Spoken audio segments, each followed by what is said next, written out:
السلام عليكم. اليوم بدنا نحكي بهذا الفيديو إن شاء الله عن مرض اللفحة المتأخرة أو الندوة المتأخرة اللي بيصيب محصول البطاطا. إحنا حاليا موجودين بأرض نصف دنوم مزروعة بالبطاطا، تقريبا إلها 40 يوم مزروعة. سمدنا أول 30 يوم بسماد الأمونياك، وهلأ بعد سقوط الأمطار بدنا نهتم ولازم نهتم بموضوع اللفحة المتأخرة أو الندوة المتأخرة. بس بدنا نصحح شوية معلومات، لأنه سمعت من أكم من شخص هو بفكر إنه اللفحة المتأخرة بتيجي من الهواء الشديد بضرب الأوراق. بدنا نصحح هاي المعلومة ونحكي إنه اللفحة المتأخرة هو مرض فطري، مش ناتج عن لفحة هواء بتصيب الأوراق، مرض فطري مسببه فايتوفثورا انفستانس. هذا الفطر بضرب المجموع الخضري، ببلش من حواف الأوراق ببقع بنية دائرية، بينتشر على جميع الأوراق وبينزل على الساق والدرنات إذا ما تمت المعالجة اليومية. يعني إذا ما تم المكافحة بصورة سريعة ممكن كل محصول البطاطا يعني خلص ينتهي عنا. هو فعلا سريع الانتشار وظهوره مفاجئ. أهم الظروف البيئية اللي بتنشط فيه هذا الفطر هو الرطوبة العالية بالجو. الرطوبة العالية من وين بتيجي؟ بتيجي بعد الأمطار مباشرة، بتيجي إذا كانت السماء ملبدة بالغيوم، بتيجي لما يكون في ري غزير.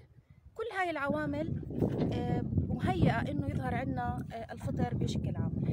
كمان شغلة إنه بيكون في عنا تفاوت بدرجات الحرارة، يعني برد كتير بالليل توصل لدرجة الصقيع، يعني درجة حرارة متدنية تحت الصفر، وبيجينا تاني يوم شمس حامية، بيرتفع درجة الحرارة بالجو، بتبلش الرطوبة تتكون بالجو حوالين الأوراق. كل هاي الظروف البيئية هي متشجع عنا إنه يطلع عنا الفطر اللفحة المتأخرة. فهو مرض فطري مش مرض ناتج من لفحة هواء بتضرب عنا الأوراق، لكن مهم جدا السيطرة عليها مباشرة، لأنه الأوراق هي مصدر الغذاء بشكل عام، والمجموع الخضري هو المصنع اللي بتصنع فيه الغذاء. إذا ما اهتمينا بالمجموع الخضري رح ينتهي عنا النباتي بشكل عام، بالأخص محصول البطاطا.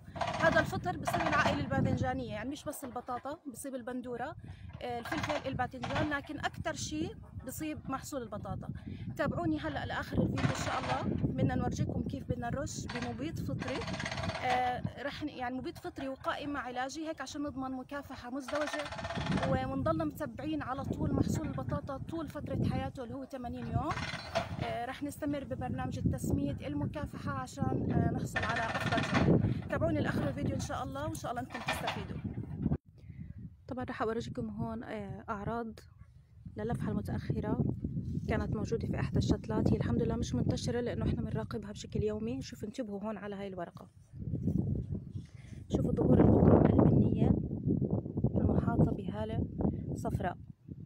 هاي هي اللي بيميز اللفحة المتأخرة، إنها بتكون بقعة بنية محاطة بهالة صفراء. وإذا قلبنا السطح السفلي للورقة رح يكون في عنا نموات بيضة زي الزغب، البياض الزغبي. هاي هي الأكياس الفطر، الأكياس الفطر اللي من خلالها بتنتشر لبقية الأشتال أو المحصول البطاطا الموجود عنا.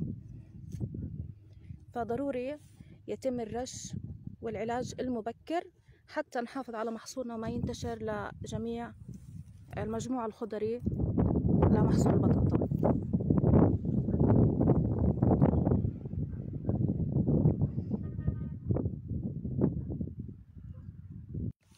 الحمد لله هون الأوراق سليمة، ما فيها أي أعراض.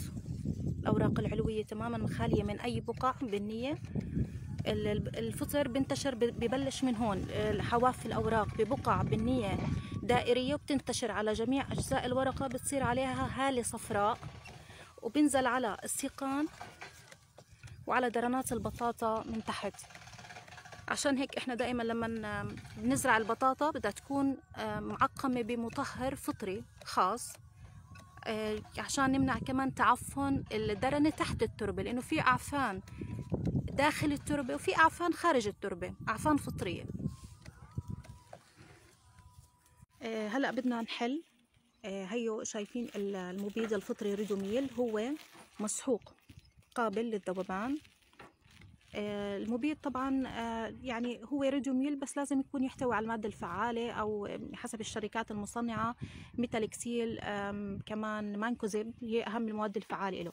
راح نحط 70 جرام تقريبا من المبيد على الترمبة، سعتها 15 لتر.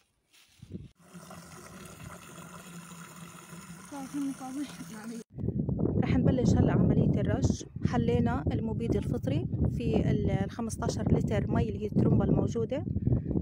لازم نلتزم قبل عملية الرش باللبس الواقي لوجود القفازات، الكمامة، النظارة، أكيد كله مهم لسلامتكم. أهم شغلة كمان إنه نرش باتجاه الهواء، ما نرش بعكس الهواء عشان ما يتطاير رذاذ المبيد علينا. فرح نبلش هلا عملية الرش بالمضخة الموجودة. المضخات ممكن تكون يدوية أو كهربائية، وهذا برجع لكم وحسب المساحات المزروعة. رح نبلش عملية الرش ونتأكد إنه تم الرش على جميع أجزاء الورقة.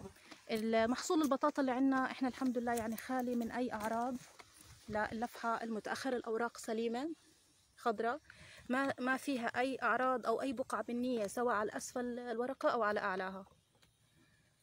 لكن إحنا رح نرش زي ما حكينا بهدف الرش الوقائي مع العلاجي، وهو هذا اللي بتميز فيه المبيد الفطري المتخصص للفحة المتأخرة اللي هو الريدوميل.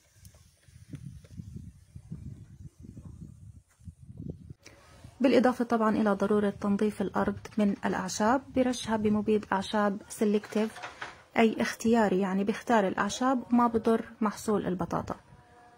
بتمنى أكون وصلت لكم معلومات أكثر عن اللفحة المتأخرة أو الندوة المتأخرة على البطاطا.